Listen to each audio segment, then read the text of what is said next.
ladies and gentlemen, welcome to week 6 of the Hack Reactor documentation reflection video journaling extravaganza. Before we get to that, can we just throw up a little beat footage, Pepe, please? Just a little moment in Sant Rosa de Cabal with the family. Appreciate it.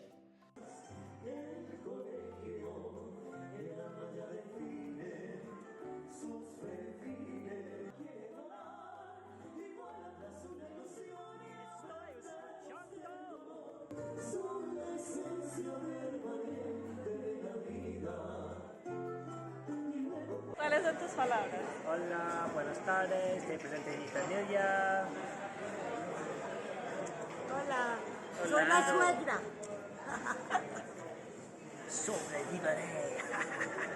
Okay, so welcome back, week 6. Week 6 started out on Monday. We took our module 1 exam, 29 questions about Python, Django, but I do want to highlight what's really interesting. It's like 2 days after we took the exam when one of the instructors was explaining to us, all right, your results are in, and you can now see them. We do want to highlight though, we at Hack Reactor have built a program that's able to detect when students have used ChatGPT in their answers for the exam, and I thought that was really cool. Like wow, that just speaks volumes to how ChatGPT is drastically being integrated into our society, with individuals using it for many different reasons. Certainly a lot of individuals in the tech space are using it, but a lot of people outside the tech space are also using it, and I can highlight that by saying that ChatGPT, from what I've read, has the fastest adaptation rate for any application ever in history, and in addition, it has over 100 million monthly active users, and it's only been around for 3 or 4 months, maybe 5 months, something like that, for general access for the public to utilize. So that's just mind-boggling itself. I think that's cool that, the power of engineers are able to build a program that can detect when users are using it, which that's pretty cool. So in addition to also module 1 exam, lessons or like things that I learned and focused on this week were building out a paid membership site, backend-wise, and utilizing the Stripe API. And I did a screencast video. It was way too long to edit save, and it takes up way too much storage. But anyways, so I shared a little bit of that which I'll show right now.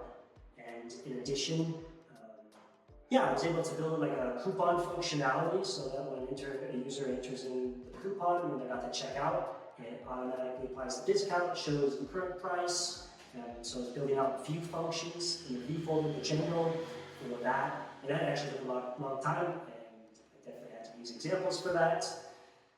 And yeah, it was really, really neat build out and interacting with the dashboard on Stripe with their API. I have to say, and other people have mentioned this too, that it seems like it's a very organized and very easy to understand and workable API to put into your project. And I do highlight a little more of working with this project more in my blog article and like takeaways and what I've learned from it. I think I'll work with it a little more in the future too, to build upon that skill. In addition, we talked about the differences between JavaScript and Python syntactically. That's a word, syntactically.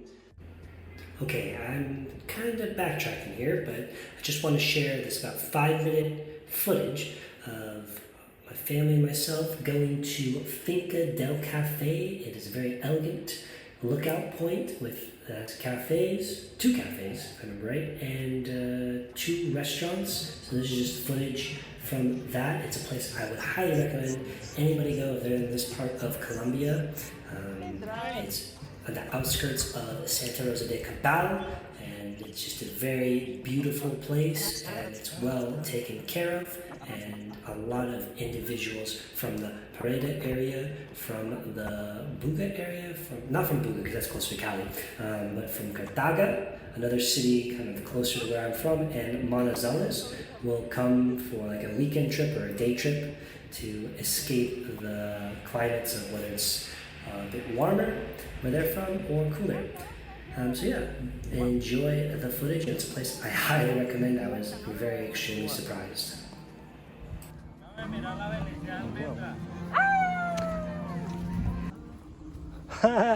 lindo. Nosotros de amarillo. Sant Rosa de Cabal. Val has a investment property right there. And this is probably the nicest spot, one of the nicest spots in all of Santa Rosa. It's a nice restaurant, cafe, and with a dog named Almendra right down there. Whoa, Almendra has so much more energy. Ella está muy emocionada. Correct, babe.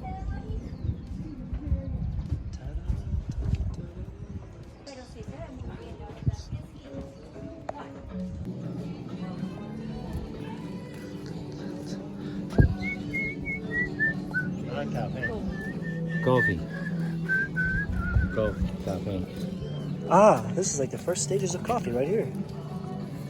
Don't want to eat that though, because that is very bitter. Okay? Plátano. Ah, plátano. Plátano. Plátano. ¿Tienes plata? Viene money. No. ¿Tienes plata?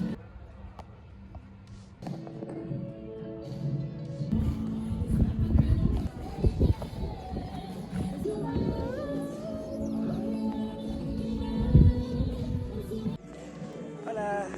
Hola. ¿Tienes unas palabras para este momento? Estamos en el Mirador Café, lo mejor de Santa Rosa, con mi Felices, familia. En familia. Vamos al próximo aquí con la familia. ¡Chao! Mirador café, Oh, mirador del papá. café. Mirador del café. ¡Chao!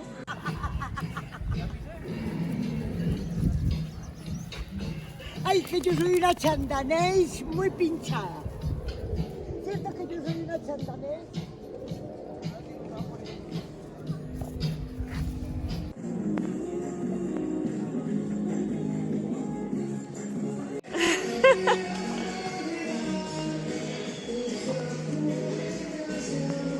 Tío, pásame las dos copas.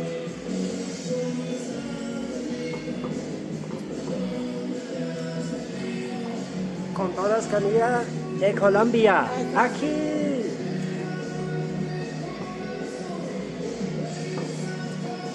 Here's the food.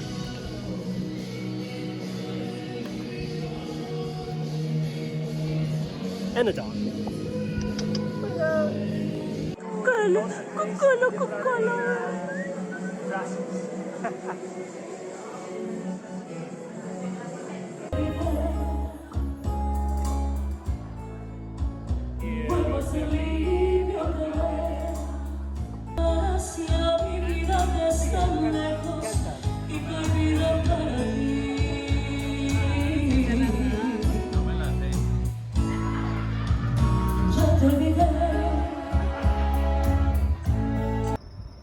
The world wants to know, where exactly are we coming to you from right now in this very moment, in this very particular time on planet Earth? Amor, where are we coming from right now? Santa Rosa de Cabal, Guacas. Guacas. We'll see you in Guacas.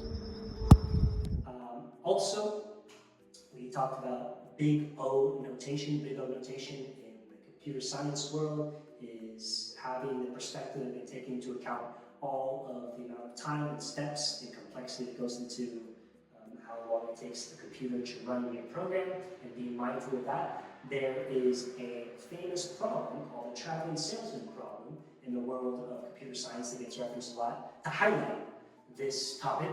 And the traveling salesman problem involves a salesperson, traveling salesperson, that has to travel to, let's just say, 10 cities in the country. And the goal is to find the shortest route that salesperson can take. With all 10 cities, starting in one city, going through all the cities, and then arriving back to start the city. What is the shortest route possible? It can be done when you write out an algorithm for that. It's just the more cities that go into the program, the more complex and much longer it takes. So like once you hit over like 20 cities, you have to calculate out. The amount of possibilities is staggering, and it takes a computer, an astronaut, a very long time to calculate. So then it gets into the question of, well, how do you solve it really efficiently? Well, if you want to solve efficiently, you probably have to solve it in a way that you're not going to find the exact answer, so then it's more about like finding the best answer in that case. So yeah, in my blog article, I do mention some articles that I referenced to learn more about the big orientation. Additionally, this week we talked about informational interviews, conducting informational interviews. There's a great video I watched on that, and just highlighting like, going into an informational, what is an informational interview? Well, it's asking somebody in your field, asking another software engineer, asking somebody in a company you might want to work for, or maybe asking another business owner, an entrepreneur, a meeting with them, and just asking questions that you want to learn more about what it is they're doing, their perspective on the industry, things along that nature, from the standpoint just to learn. And by the end, asking for a recommendation of, hey, I want to continue to learn and go learn more about this. Is there somebody you can introduce me to? Is there somebody you can recommend for me to continually learn more about what it is I'm doing? So I thought that was really great. They provided that, and great references, great resources. It's funny, they linked a LinkedIn article written by a former galvanized employee who now works at Google, who highlighted coffee networking. And yeah, it was just very beneficial. Really glad I'm really grateful that I was able to have the opportunity to learn more about that, and I already implemented it this week. Additionally, I also read an article put out by Github, and customer spotlight with their client Duolingo. I love Duolingo. I did a little video on reviewing this article, but it just talks about how Duolingo development team is utilizing Copilot, is utilizing Codespaces, and is utilizing GitHub's APIs. Those are three different mini products. That's three GitHub's products that they are utilizing to improve the efficiency and organization of the development team. So I did a little video on that, which you can absolutely watch. I highly recommend. In addition, is there anything else learning-wise? I'm looking at my notes, and I'm going to say no. Other than taking the informational interviews, I had a very, very positive video chat with another Hack Reactor, a different cohort. He's in the part-time program. He's in the last part-time program at the moment that Hack Reactor is offering. His name is Daniel Andres Avila.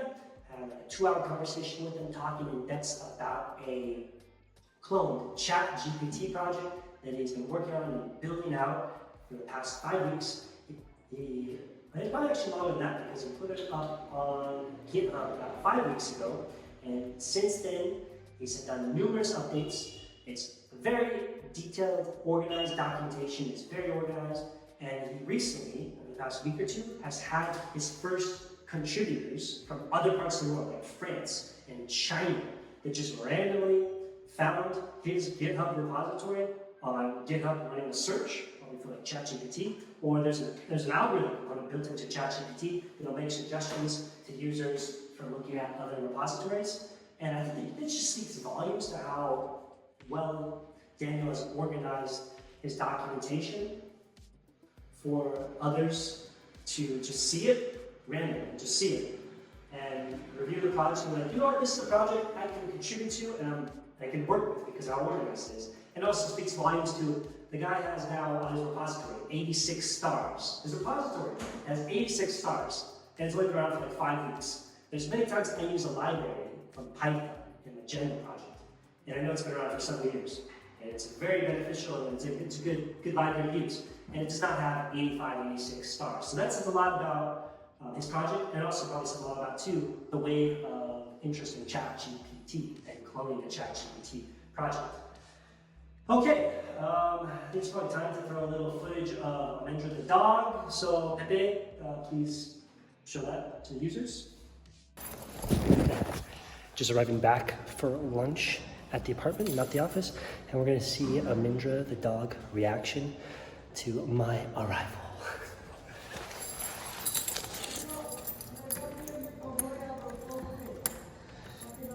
If I can get the key in.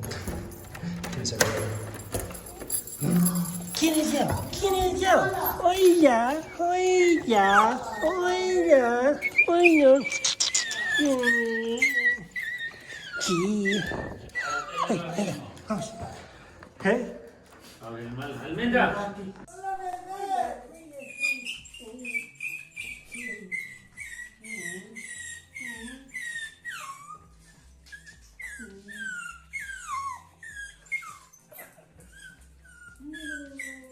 Almendra, usted cree mucha. Ay, Óigame cómo le hablo. ay, ay, ay, ay, ay, ay. ¡Llegó! Ay. ¿Quién llegó? ¿Quién llegó? Ay, ¿Quién ay, ay, llegó? Ay, ay, ay, ay, ay, ay, ay, ay, ay. Almendra.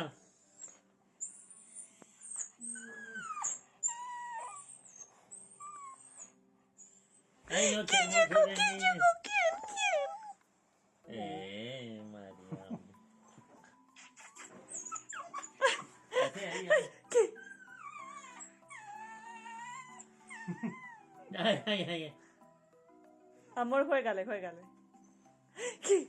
Ay. This was called users. You're not users, you're viewers. Used to build out projects right now and having the perspective of building out for a user. Okay, yeah, lifestyle-wise, myself and my girlfriend, we're heading to Medellin, Colombia tomorrow for work purposes, so we're going to be in Medellin all of next week, and I'm hoping to meet up with another Hack Reactor student who is actually starting this Monday, so we'll be in the March cohort program, a 19-week course, so hopefully I'm able to, hopefully we'll be able to meet up and connect in person. And additionally, been learning about saints in the Catholic religion, but saints that have had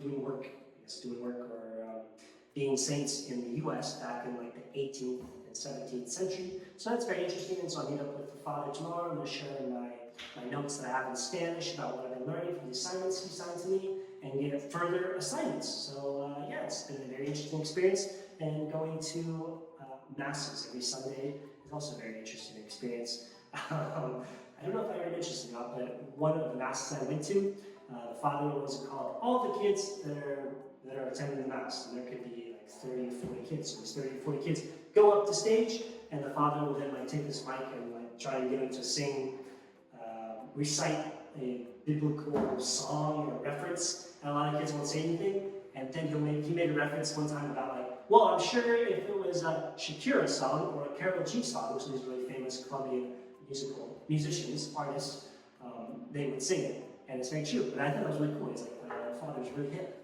knowing how to relate to the kids. Okay, let's just end week 6 by saying, yeah, good times with Python and Django. We're going to utilize those skills, but build upon it for Module 2 starting on Monday, so I'm really stoked for that. And yeah, the variant is going strong, so I'm really grateful for all of the greenery, not just here in the office, but also in Sant Rosa de Cabal, because it's a town and city and region of the jungle and mucho verde, much green. Okay, signing off for now, Xander, ciao ciao, nos vemos en el próximo. Thank you so much for sharing your time and energy and watching these documentation videos, and please feel free at any time to reach out to me for any questions, comments, and feedback. I really appreciate it very much. Ciao ciao for now.